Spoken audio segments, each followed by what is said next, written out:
지난 42회 그 숨막히는 엔딩에 다들 잠 못 드셨죠? 바닷가에서 몸을 던지려던 세리를 구하기 위해 루시아가 뛰어드는 충격적인 장면. 그야말로 막장 드라마의 신기원이었습니다. 그리고 오늘 43회는 바로 그 바닷가 파란이 몰고 온 거대한 후폭풍의 시작이었습니다. 경체의 독설이 던진 작은 돌멩이가 민두시가를 통째로 집어삼킬 거대한 쓰나미가 되어 돌아온 거죠. 자, 그럼 지금부터 이 예측 불가능한 운명의 소용돌이를 함께 파헤쳐 볼까요? 바닷속에서 세리를 구해낸 루시아의 얼굴은 분노와 슬픔으로 일그러져 있었습니다. 살고 싶어도 살 수 없는 사람도 있다며 미소의 억울한 죽음을 은연중에 토해내는 루시아의 울부짖음은 철없는 세리의 마음에 깊은 파문을 일으켰습니다. 죽고 싶다는 마음이 쏙 들어갔다는 세리의 말은 루시아의 처절한 외침이 단순한 감정 싸움이 아니었음을 증명하는 대목이었죠. 멀리서 이 모든 것을 지켜보던 경체는 루시아의 행동이 과하다고 생각하면서도 한편으로는 그녀의 뜨거운 모성애 앞에서 자신의 차가운 심장이 조금씩 녹아내리는 것을 느꼈을 겁니다. 루시아를 향한 경체의 징호가 조금씩 균열하기 시작한 거죠. 이것이 바로 루시아가 던진 가장 치명적인 복수의 칼날이었습니다. 그리고 이 파란의 소식은 민두식의 귀에까지 들어갑니다. 루시아는 민두식 앞에서 세리에게 따뜻하게 보듬어줄 엄마 같은 사람이 필요하다고 말했고, 민두식은 경체와의 약속을 저버리고 다시 루시아에게 마음의 문을 열기 시작했죠. 경체는 자신이 루시아를 회사에 들인 것이 얼마나 큰 실수였는지 뼈저리게 후회합니다. 자승자박, 이보다 더 적절한 사자성어가 있을까요? 루시아는 마치 민두식의 눈에 비치는 거울처럼 민두식이 원하는 완벽한 후계자이자 완벽한 여인의 모습으로 탈바꿈하고 있었으니까요. 한편 민강육통의 권력 암투는 더욱 교묘해졌습니다. 루시아의 덫에 걸린 지섭은 스텔라를 만나 유명 셀럽과의 연결을 부탁하며 뇌물을 건넸고, 스텔라는 곧바로 지섭을 함정에 빠뜨릴 작전을 실행에 옮겼죠. 루시아는 이 과정에서 괜한 태경이 피해를 입을까 걱정했지만 스텔라는 그런 루시아에게 무르다고 꾸짖었습니다.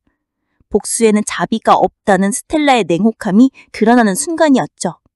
지섭은 곧 계약건이 불발되었다는 연락을 받고 곤란한 상황에 빠지는데, 아마도 민강요통에 돌이킬 수 없는 큰 손실을 입히고 나서야 루시아와 스텔라의 함정임을 깨닫게 되겠죠. 이번 회차의 또 다른 핵폭탄은 바로 세리에게서 터져나왔습니다. 집으로 돌아온 세리가 경체에게 친모를 죽였냐고 의심을 품기 시작한 거죠. 공 실장은 경체에게 다른 사람은 몰라도 경체한테 그런 의심을 하면 안 된다며 의미심장한 말을 던졌습니다. 여기서 우리는 중요한 복선을 읽어낼 수 있습니다. 공 실장은 이미 세리가 경체의 친딸이라는 사실을 알고 있는 듯한 뉘앙스를 풍겼죠. 앞으로 공 실장이 이 모녀의 비밀을 풀 열쇠를 주게 될지도 모릅니다. 세리가 던진 이 의심의 불씨는 경체의 마음을 갉아먹는 동시에 루시아에게는 복수의 연료가 될 겁니다. 그리고 민두식은 결국 처치곤란한 세리를 루시아에게 맡기기로 합니다. 경체는 결사 반대하지만 세리는 반대로 루시아를 받아들이며 경체의 속을 긁죠. 이 소식을 들은 선재는 정말로 루시아가 회장님의 여자가 되어 자신의 목줄을 쥘 수도 있겠다는 불안감에 휩싸입니다.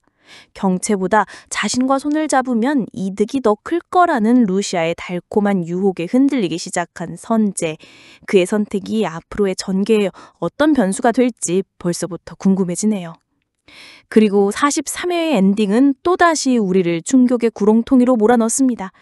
루시아가 답답해하는 세리를 데리고 간 곳은 다름 아닌 미소가 뛰어내린 그 옥상이었습니다. 그리고 철없는 세리가 난간에 올라가 뛰어내리겠다는 장난을 치자 루시아는 끓어오르는 분노를 참지 못합니다. 세리를 향한 사리와 미소에 대한 죄책감이 충돌하는 루시아의 내면은 결국 폭발을 하고 말 겁니다. 다음 회차에서는 루시아의 광기가 그야말로 폭주하게 될 겁니다. 세리에게 그날의 진실을 이야기할지 아니면 자신의 복수를 위해 더 큰 그림을 그릴지 감히 예측할 수조차 없네요. 이 드라마 정말이지 끝을 모르겠습니다. 그럼 지금부터 다음 회의 내피셜 이야기 속으로 들어가 볼까요? 지섭은 루시아와 스텔라의 계략에 빠져 곤란한 상황에 처합니다. 정기 세일 프로모션에 큰 차질이 생기고 민두식에게 불호령을 듣게 되겠죠.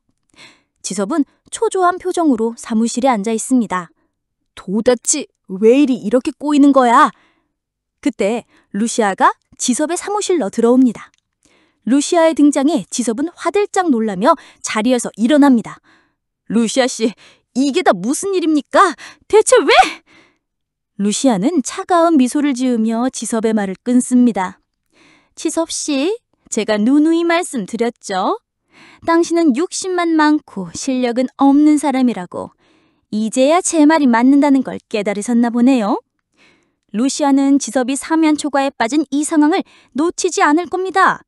그녀는 민두식에게 지섭의 실수를 자신이 수습하겠다며 또다시 접근할 거예요. 지섭의 실패는 루시아가 민두식의 신임을 얻기 위한 완벽한 발판이 되어줄 겁니다. 루시아는 세리를 이용해 민두식의 마음을 완전히 사로잡으려 할 겁니다. 옥상에서 세리를 구해준 루시아의 행동은 단순한 영웅심리가 아니었죠.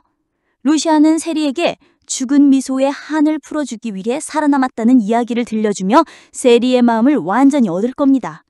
그리고 세리를 민두식의 곁에 두며 자신이 세리에게 얼마나 필요한 존재인지 은연중에 보여주겠죠. 세리에게는 엄마 같은 존재로, 민두식에게는 딸을 챙겨주는 기특한 존재로 각인될 겁니다. 한편 태경은 부모님 제사를 지내며 쓸쓸한 시간을 보내고 있습니다. 그때 루시아가 태경을 찾아와 따뜻한 위로를 건네겠죠. 서로의 상처를 보듬어주며 루시아와 태경의 마음은 더욱 깊어질 겁니다. 혼자서 힘든 시간을 보내는 거 이제 그만해도 돼요.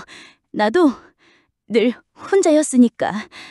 루시아의 말에 태경의 눈에는 따뜻한 눈물이 고입니다. 루시아 씨, 당신은 내게 빛과 같은 존재입니다.